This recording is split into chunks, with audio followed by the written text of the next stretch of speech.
Ang batas ng Diyos.org, Bahagi 1. Ang dakilang plano ng Diablo laban sa mga hentil. Ang plano ni Satanas laban sa mga hentil. Ilang taon matapos bumalik si Jesus sa Ama, sinimulan ni Satanas ang kanyang pangmatagalang plano laban sa mga hentil. Nabigo ang kanyang pagtatangkang hikayatin si Jesus na pumanig sa kanya, Mateo 4:8-9, at ang lahat ng kanyang pag-asang mapanatili si Kristo sa libingan ay tuluyang nawasak sa muling pagkabuhay. Gawa 2:24.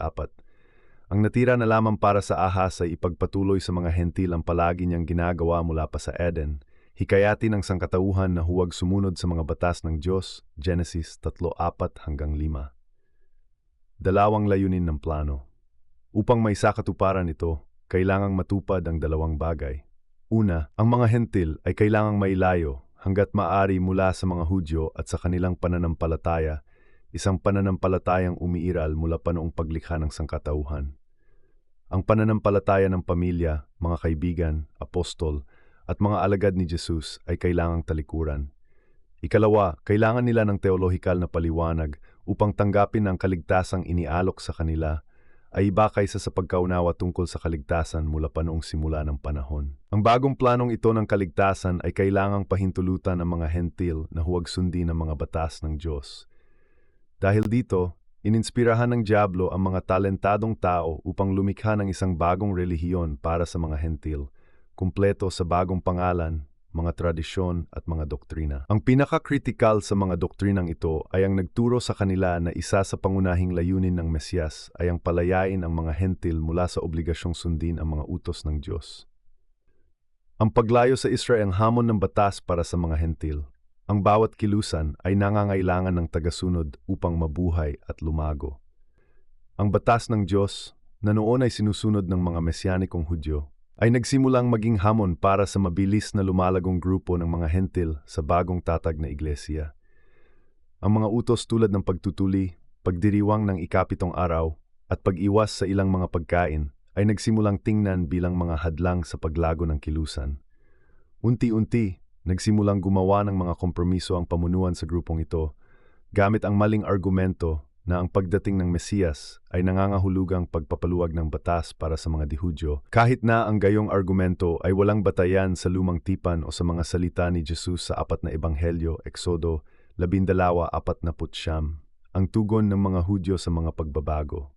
Samantala, ang ilang mga Hudyo na patuloy na nagpapakita ng interes sa kilusan, nahikayat ng mga tanda at kababalaghan na ginawa ni Jesus ilang dekada lamang ang nakalipas at pinalakas ng presensya ng mga saksi, kabilang ang ilan sa mga orihinal na apostol, ay labis na nabahala sa unti-unting pagtalikod sa obligasyong sundin ang mga batas ng Diyos na ibinigay sa pamamagitan ng mga propeta.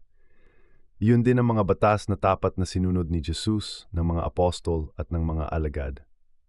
Ang mga bunga ng paglayo.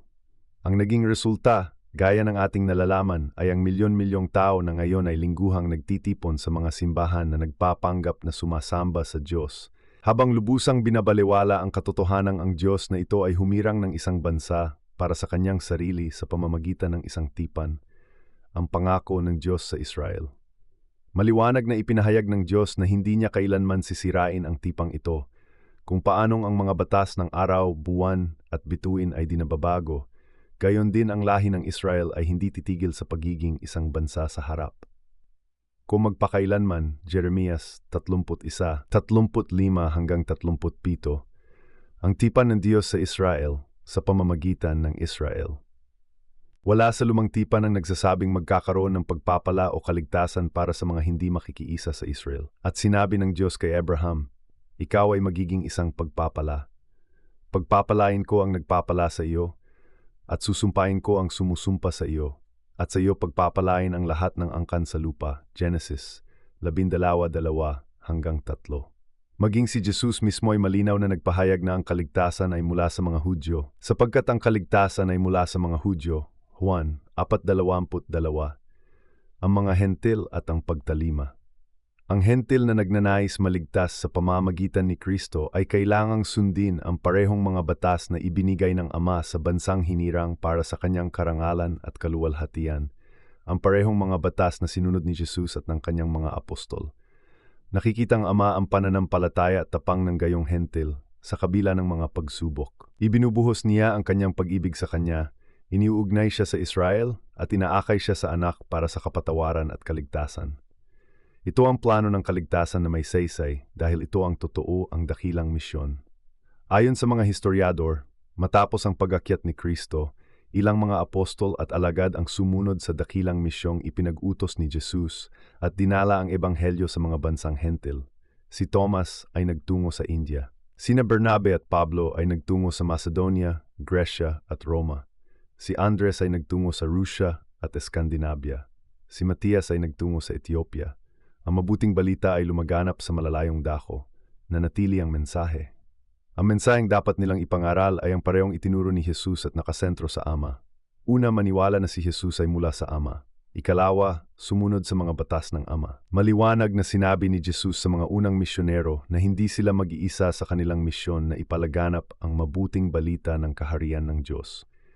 Ang banal na espiritu ang magpapaalala sa kanila ng lahat ng itinuro ni Kristo noong sila'y magkasama.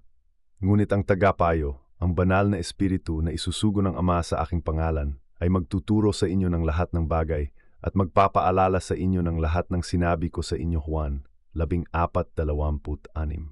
Ang tagubilin ay ipagpatuloy ang pagtuturo ng mga natutunan mula sa kanilang guro.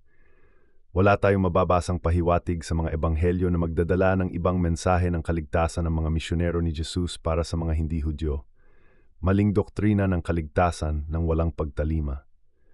Ang ideya na makakamtan ng mga hentil ang kaligtasan kahit hindi sumusunod sa mga banal at walang hanggang utos ng Ama ay wala sa mga turo ni Jesus.